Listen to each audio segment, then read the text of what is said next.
আপনারা দেখছেন হলদিবাড়ি টাইমস।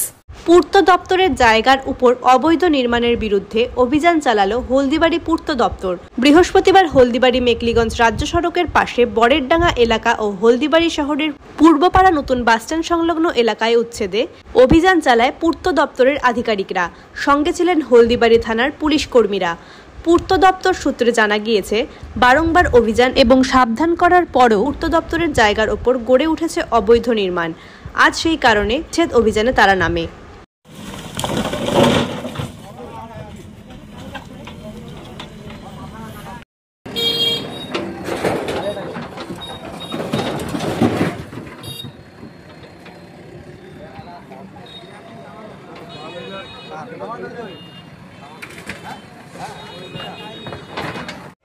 কিসে?